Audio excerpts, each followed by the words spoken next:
Deuxième épître aux Thessaloniciens au chapitre 2, je commence au premier verset.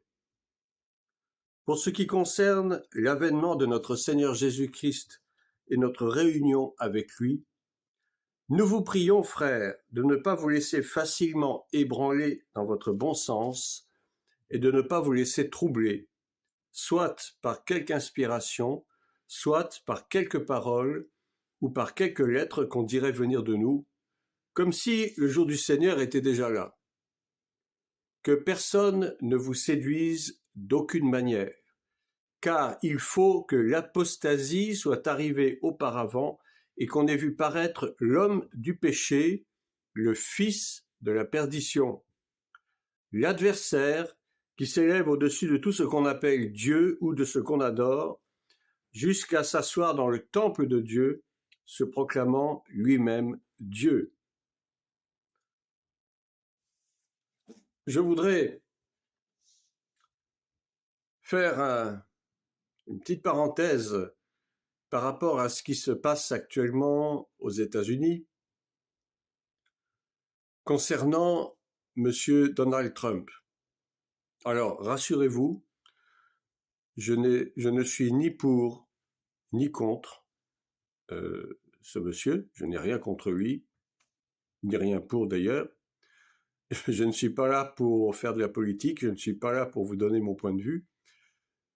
Je suis là simplement pour vous exprimer ce que je ressens lorsque je réfléchis aux événements qui se déroulent actuellement aux États-Unis par rapport à cette campagne électorale, par rapport à cette tentative d'assassinat qui a eu lieu. Nous savons que M. Trump a régné, si on peut dire, entre guillemets, pendant 4 ans, pendant un premier mandat, et qu'effectivement, pendant ces 4 ans, finalement, le monde était relativement en paix. Il a fait la guerre au terrorisme, il a évité certains conflits. L'économie américaine a eu un sursaut bénéfique plutôt, si l'on en croit les statistiques, si l'on en croit les études de quelques économistes avertis. Et puis M. Trump s'en est allé à la suite d'élections qui ont été défavorables pour lui. Aujourd'hui, il est fort question que M. Donald Trump revienne au pouvoir.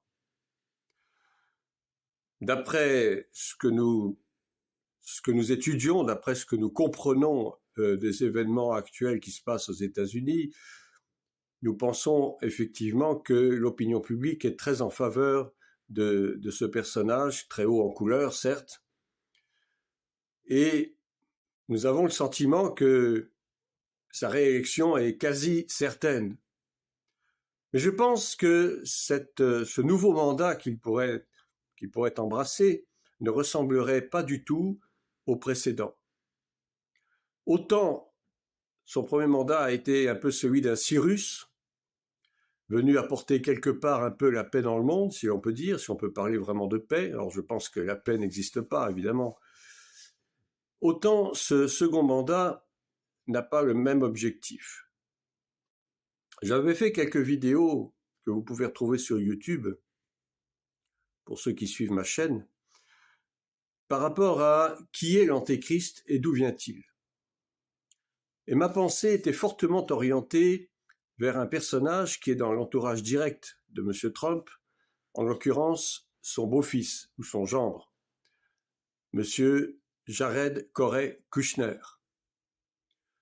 Ce jeune homme, qui n'a pas 40 ans, et qui vit dans le sillage de son beau-père, je crois, est un conseiller très avisé par rapport aux événements politiques, notamment touchant Israël.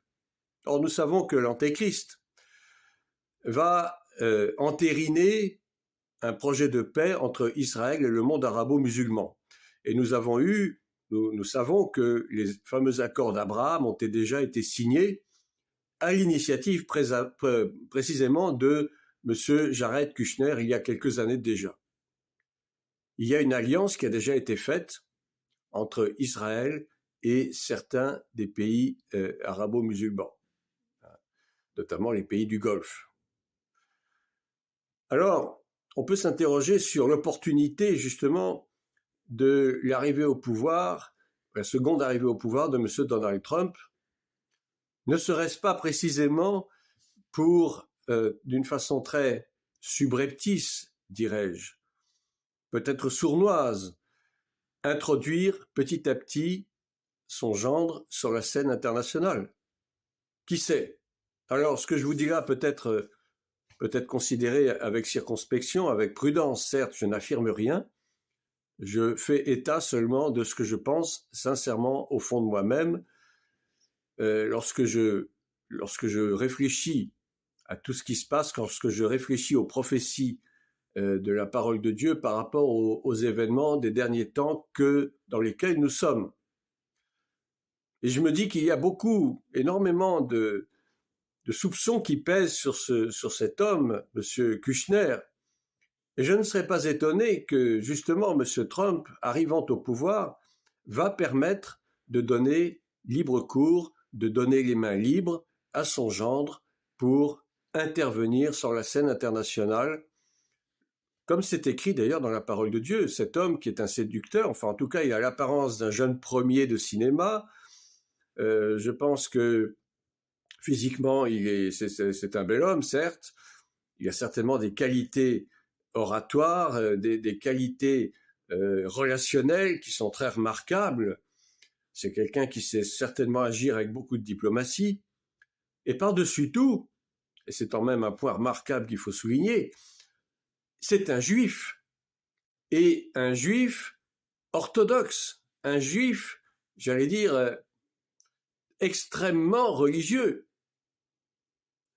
Hein, c'est quelqu'un qui, j'allais dire, sa religion est quelque chose qui est très prenant chez lui, qui est très permanent chez lui, même s'il n'en fait pas état. Mais nous l'avons vu dans des reportages il y a quelques mois, quelques années, au mur de Jérusalem, le mur des Lamentations, où il était très intéressé lorsque l'on montrait les plans du futur troisième temple à son beau-père, qui lui n'avait pas l'air si intéressé que cela, était un petit peu ailleurs, tandis que lui, M. Kushner, avait l'air très passionné par cette histoire de troisième temple. Or, nous savons que l'Institut du Temple à Jérusalem, qui a été fondé par la franc-maçonnerie internationale, et notamment la franc-maçonnerie juive, n'est-ce pas?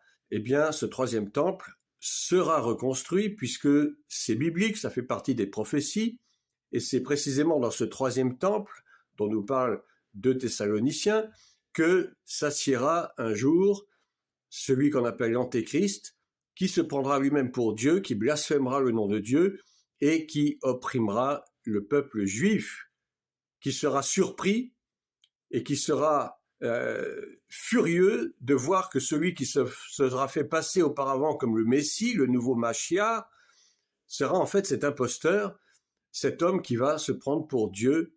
Et lorsque le peuple juif se rendra compte de sa méprise, dans sa fureur et dans sa rage, il va vouloir évidemment se lever contre cet homme. Mais malheureusement, évidemment, l'Antéchrist va s'empresser de massacrer, de martyriser le peuple juif qui auparavant aura cru en lui. Donc vous voyez, les choses s'enchaînent relativement bien petit à petit.